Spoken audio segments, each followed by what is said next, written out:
We are starting from the page number 33. This tuna කියලා ඇති. This tuna.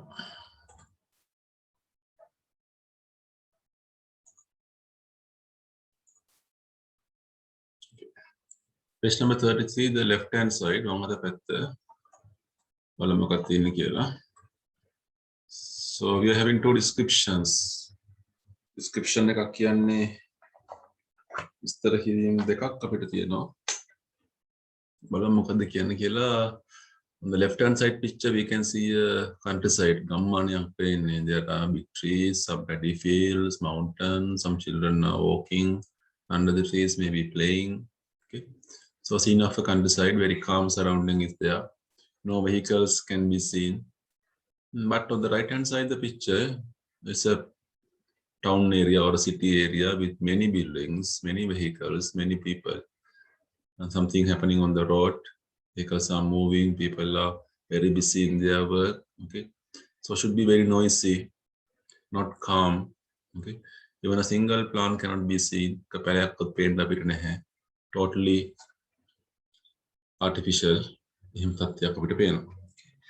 Write out the 5 sentences that describes the town under the headings of busy town. අපිට මාතෘකාවක් දාගන්න කියනවා busy town කියලා. ඒ මාතෘකාව යටතේ මෙතන වාක්‍ය පහක් තියෙනවා. ඒ වාක්‍ය පහ අපි ගන්න ඕනේ.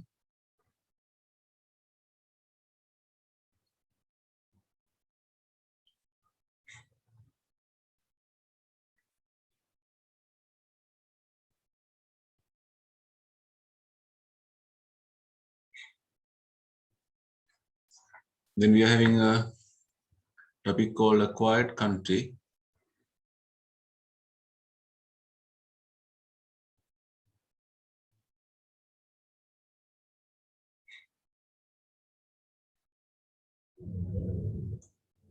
Right. මාතෘකාව දෙක දාගන්න. එකක් තමයි busy town කියන එක, අනිත් එක quiet countryside කියන එක, quiet country කියන එක. 1 2 3 4 5 6 7 8 9 10 මෙන්න මෙතන පුතේ වාක්‍ය 10 තියෙනවා. ඒ වාක්‍ය 10 වෙන් කරගන්න ඕගොල්ලෝ. වෙන් කරලා ලියන්න ඕනේ. දැන් බලන්න පළවෙනි වාක්‍යය අපි ඉස්සෙල්ලා වෙන් කරගමු මේක.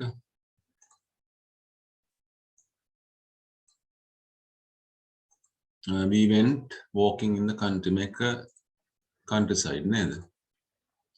We went shopping in a town. Make a town area. Busy shops lined a town area. All around us were fields and trees. Make a countryside. Shoppers were gazing in the windows. Townside. Far away hills stood out in the sun. Countryside. Numerous cars and buses town. All was bustle and noise. Bustle කියන කලබලය ශබ්දය. Nearby cows were chewing the cud. තනකොළ හපමින් හිටියා. Everything was green and peaceful. So these 5 sentences belong into the quiet country. The other sentences belongs to the busy town. දැන් ලියනකොට වාක්‍ය පහ වෙන් කරන්න එපා ඔයගොල්ලෝ. ඔයගොල්ලෝ මේක ඡේදයකට ගන්න. ඒක සම්බන්ධ කරන්න උත්සාහ කරන්න. නේ? දැන් මම මාක් කරලා තියෙනවානේ. දැන් ඔයගොල්ලෝ වැඩේ ලේසි. If it is possible, try to link. ඒක සම්බන්ධ කරලා conjunctions දාලා වාක්‍ය දෙකකින් නැත්නම් තුනකින් වගේ කෙටි කරලා මේක ලියන්න උත්සාහ කරන්න ඕනේ. හරි පටන් ගමු අපි. ඉස්සෙල්ලා ලියන්න නගරය ගැන ඊට පස්සේ ගම්මානය ගැන ලියන්න. විනාඩි 5ක් දෙන්න. ප්‍රශ්න අහන්න පුළුවන් තියෙනවා.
වාක්‍ය පහේම අර්ථය ඔලුවට යන්න ඕනේ. ගිහින් තමයි අපිට මේක ලියන්න පුළුවන් වෙන්නේ.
විනාඩියක් ඔය දෙන්න.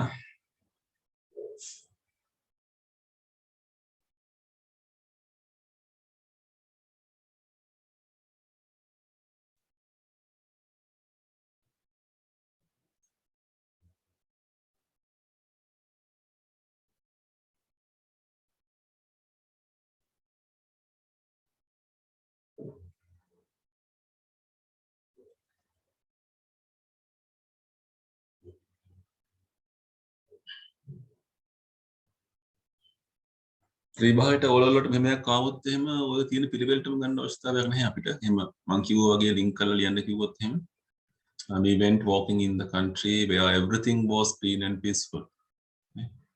මොනවා අපි එක කරපු විදිය. We went walking in the country where everything was clean and peaceful.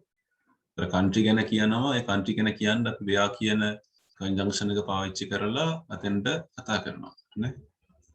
All around us were fields and trees, and far away hills stood out in the sun, and nearby cows were chewing the cud.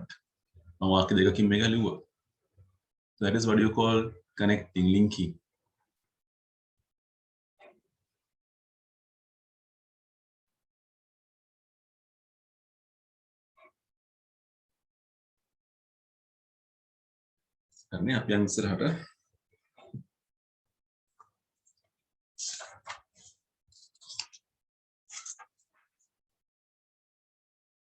So we are moving to the page number 3.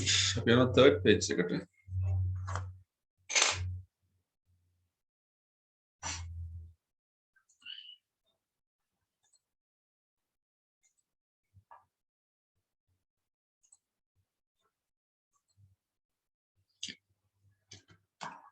are going to learn some words. So to expand your vocabulary, topic is same sound, different meanings. එකම හඬ තියෙන විවිධ වූ spellings තියෙන spelling සහ අර්ථය වෙනස් වූ වචන. Same sound, different meaning. So we will try to learn these things. මේ වචන ටික අපි ඉගෙන ගන්න බලමු. DIE die, DYE die. මේ දෙකම die. die DIE die කියලා කියන්නේ මරනවා කියන එකනේ. ඔයාලට වචනයක තේරුමක් ඕන නම් පුතේ ලියා ගන්න.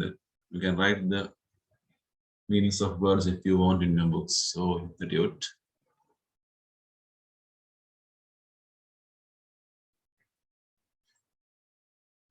DIE die කියන්නේ stop living කියන එක. DYE die කියන්නේ අර පාට නේද? පාට ගන්නනවා, die කරනවා, color කරනවා.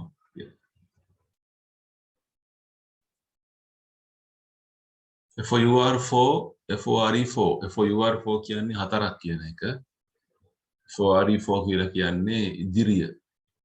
ඉදිරිපස කියන එක.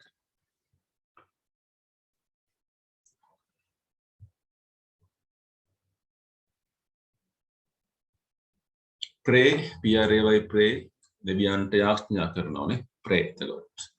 PREY pray. ගොදුර කියන එක pray එක.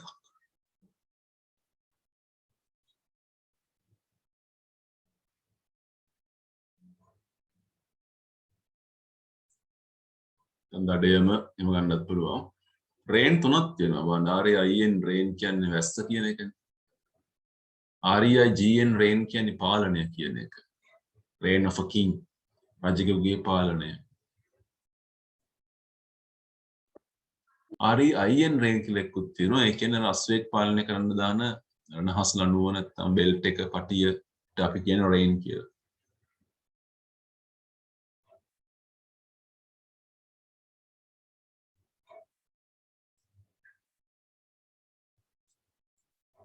There are two seams. SEAM seam කියන්නේ වාටිය නැත්නම් රෙදි කෑලි දෙකක් එකට අමුන්නකොට එන මැස්ම. So when you take a cricket ball, you have a seam. මැදින් පොඩි seam එකක් තියෙන මැස්මක් තියෙන.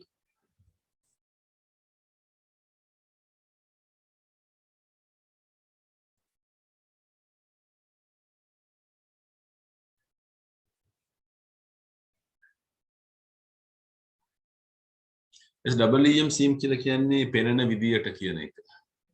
පෙනෙන ලෙස. right දෙකයි GST right කියන්නේ දකුණු පැත්ත කියන එක නිවැරදි. මාන සමහර වචන තියෙනවා. ඒ වචන වල අර්ථ කීපයකුත් තියෙනවා. මේකෙන් පැටලෙන්නේ. දැන් right කියන වචනේ ගත්තම RIGST right වෙන්නත් පුළුවන් WRIT right වෙන්නත් පුළුවන්. දැන් මේ එක වචනයක් ගත්තම RIGST කියන එක ගත්තම මේකට තේරුම් කීපයක් තියෙනවා. වම කියන එක. විරුද්ධ පදේ. නිවැරදි කියන්නේ. So two meanings. WRIT right කියන ලියනවා කියන එකනේ. ස්ටෙයා දෙකයි. STAIR ස්ටෙයා කියන්නේ පඩියක්. පඩි පෙළක පඩිය. පඩි පෙළ කියන එක. STAR ස්ටෙයා කියලා කියන්නේ බලනවා කියන එක. To look with wide eyes. as පුරුල් කරලා බලනවා කියන එක.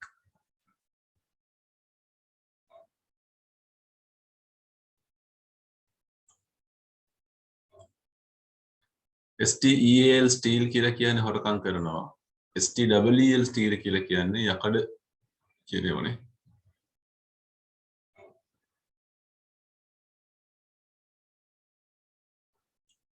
WAIT wait කියන්නේ ඉන්න. පොඩ්ඩක් ඉන්න. නවතින්න කියන එක. WEIGST wait කියලා කියන්නේ බර. බර කියලා බලනවා. බර බලනවා කියන එක.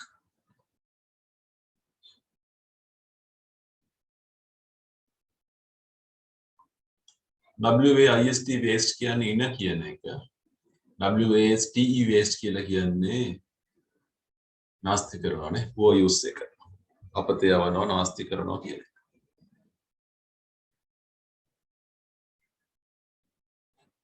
හරි. අපි අභ්‍යාසය කරමු. උත්තර විතරයි ලියන්න ඕගොල්ලෝ.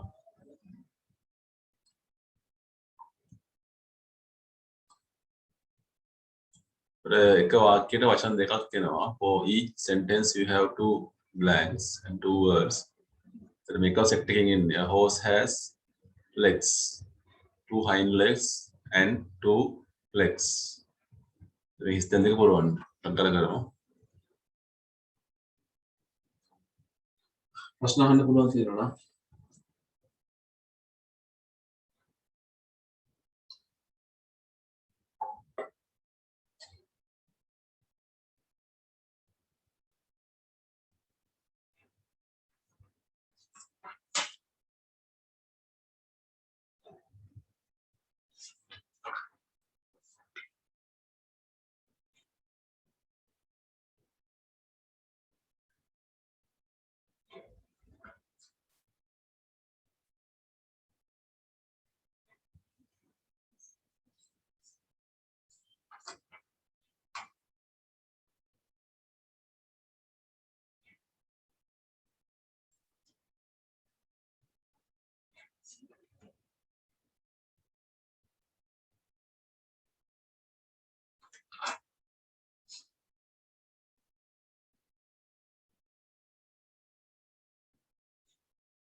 So look at number 1. එකේ ගැටලුවක් අපිට නැහැ නේද? A horse has 4. හතරක් කියන එක. අනිත් එක ඉදිරිපස කියන එක.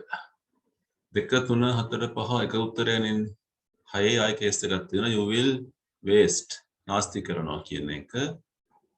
ඒක අනිත් එකට එන්නේ මෙතෙන්ට එන්නේ ඉනගාවෙන් කියන එක. waste. අතෙන් එකට pray නේද? යාඥා කරනවා. pray. Most people write. Right. ලියනවා. with their right hand. දකුණු අත කියන එක. The pen stop on the top stair. පඩිපෙළ. පඩිය. To stare බලන්න. At the crowd.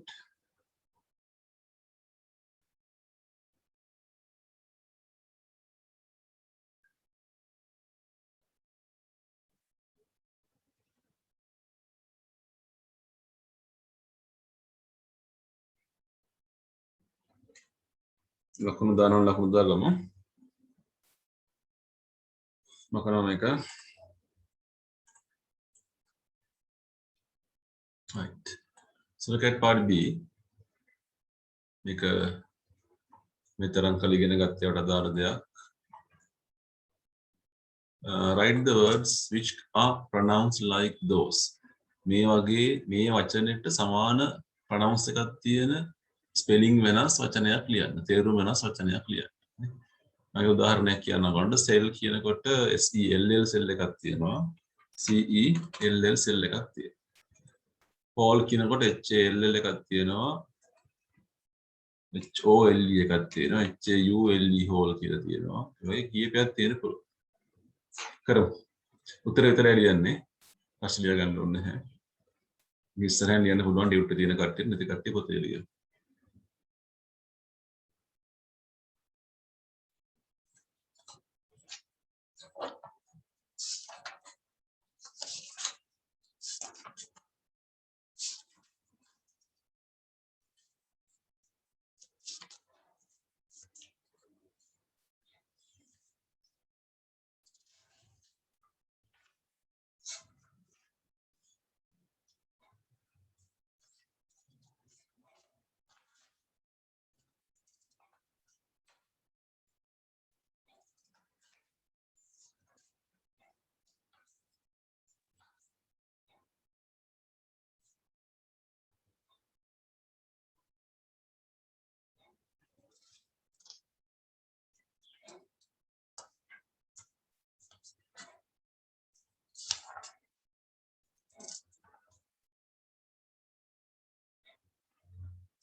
So this is the answer for the first 8. මටක් උත්තර ලිව්වා.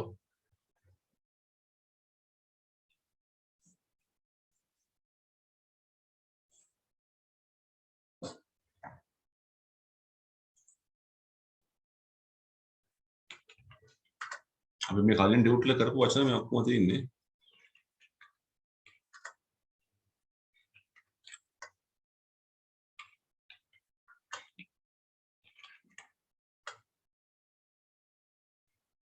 මම මෙතන hole කීයක් තියෙනවද කියලා. HALL hole, HOLE hole, HAULE hole, WHOLE hole. Same sound.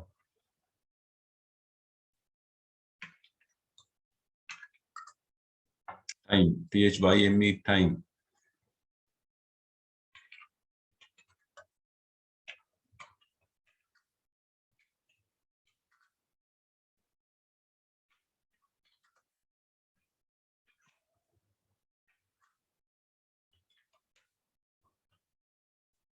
හරි දාගන්න ඕගොල්ලෝ.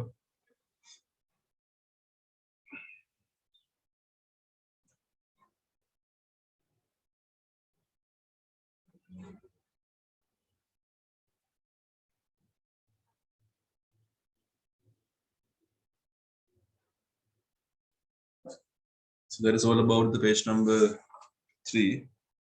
මේ පිටුව අපි ඉවර කර එතකොට we are moving to the page number 35. එක මකන්න. ഇത് තියන්නද?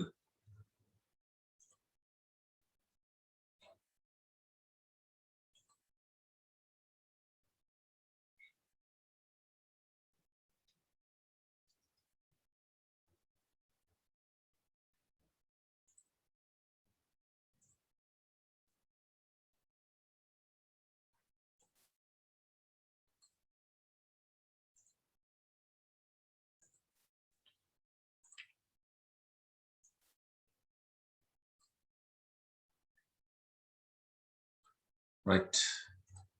මාතෘකාව දාගමු පොතේ ලියන කට්ටිය direct and indirect object කියන එක. Direct and indirect object. යමුතු කතා බහක් මේක. Excuse me, sir. Page kiyada? Page number 35. 35. නැද්ද එහෙම එකක්? 35. Okay. Right. හොඳට අහගමු මේක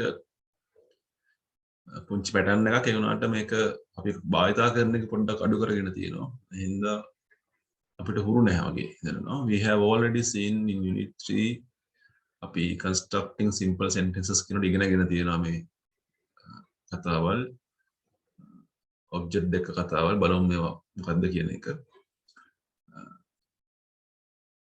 Okay, the examples. I gave Sarah the roses.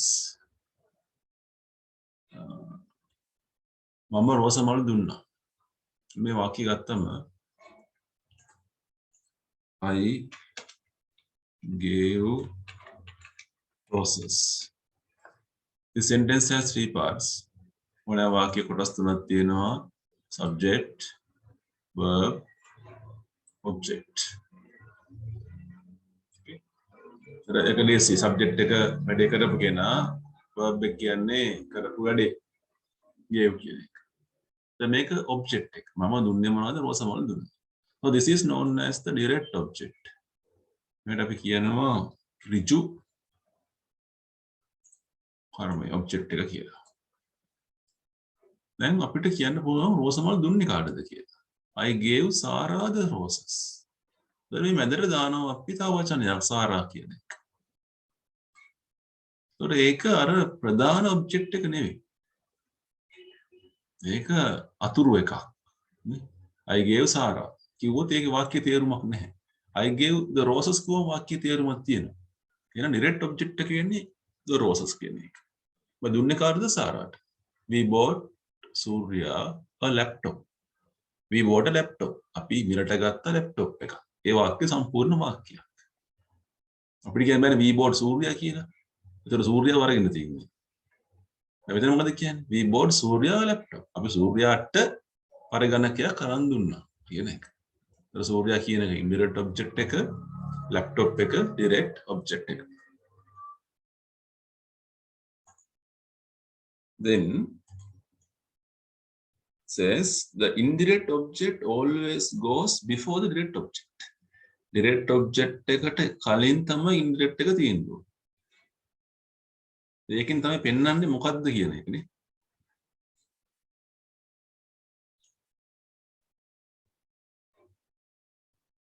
Some common verbs followed by indirect objects are listed below. මෙතන තියෙනවා මේ indirect object එක follow කරන ක්‍රියාපද ටිකනේ. මේ වගේ ගොඩාක් ක්‍රියාපද වලට අපිට දාන්න පුළුවන්. ඒක බලා ගන්න අවස්ථාවක් නැහැ අපිට. ඉතින් භාවිතයෙන් ඉගෙන ගමු මේක. So we can do this exercise. මේ අභ්‍යාසය අපි කරමු. අගන්න. Now put these words or phrases in the correct order. නිවැරදි පිළිවෙලට මේක හදා ගන්න ඕනේ. එතකොට මේක හුරු වෙයි ඔයගොල්ලන්ට. You want to make a meaningful sentence with indirect and direct objects. Told they the truth the police. ඒගොල්ලෝ පොලිසියට ඇත්ත කිව්වා. එතකොට they told ඒගොල්ලෝ කිව්වා subject එක they told verb එක the police the truth. කිව්වේ ඇත්ත. direct එක. direct එකට කලින් indirect එක the police. The teacher showed our homework. අපි homework teacher පින්නුවේ. We showed the teacher our homework. හරි ලියමු පුතේ. මේ උදාහරණේ ලියන්න ඕනේ නැහැ. අනිත් ටික ලියන්න.